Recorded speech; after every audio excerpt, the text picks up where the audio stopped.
I started this project because I wanted to remove the glamour and the guesswork from crypto trading. For a week, I ran an automated trading bot on Solana, and today I'm sharing the unvarnished results. Real numbers, no filters, and a clear narrative of what worked, what didn't, and what I learned.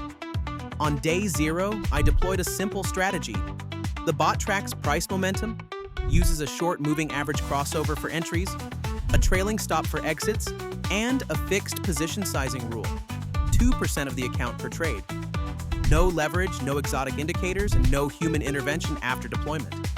The intent was conservative, capture small intraday moves while limiting downside. Initial capital, 5,000 USDC. Number of trades executed over 7 days, 42. Win rate, 57%. Average gain on winning trades, 1.4%. Average loss on losing trades, 1.9%. Gross profit, 142.3 USDC. Gross loss, 83.9 USDC. Net P&L, plus 58.4 USDC, representing a 1.17% return on the account for the week.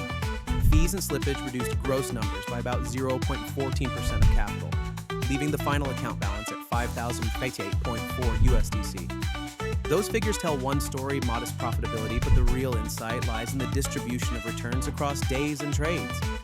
The bot's best day produced a 0.6% gain, mostly from 4 consecutive winners during a short Solana rally. Conversely, the worst day lost 0.9%, driven by a rapid midday reversal that hit multiple trailing stops. The largest single trade win was 3.2% on a swift breakout. The largest loss was 4.7% when the trailing stop failed to tighten before a volatile pullback. That loss highlighted an important limitation. Trailing stops protect profit but can't prevent sudden gaps or flash crashes. Risk management remained central. Position sizing prevented any single trade from wiping the account. The worst trade reduced equity by 4.7%, well below a catastrophic threshold. Still, the average losing trade being larger in magnitude than the average winner points to an asymmetric payoff structure.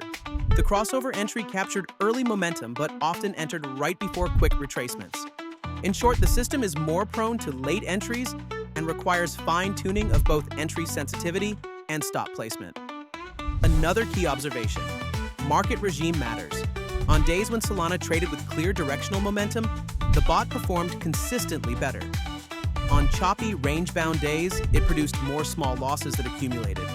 Volume also correlated with performance. Higher volume days gave cleaner breakouts and fewer fakeouts. That suggests adding a volume filter or volatility threshold could materially improve outcomes. Execution costs were non-trivial. Using a mid-tier DEX and routing through several liquidity pools led to average slippage and fees around 0.03% per trade. Over 42 trades that added up. Moving to a more efficient venue or batching trades during liquidity windows could shave a notable chunk off costs. So, what will change for week 2? First, adjust the moving average window slightly to reduce late entries. Second, implement a minimum volume filter to avoid low liquidity false signals. Third, tighten the maximum single trade loss by incorporating a dynamic stop that adjusts based on intraday volatility.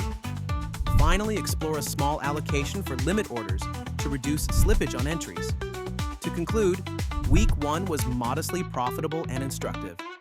The bot proved it can make money in live conditions, but also revealed predictable weaknesses: entry timing, stop configuration, and sensitivity to market regime. The numbers are small, but they are real, and they provide a practical foundation for improvement.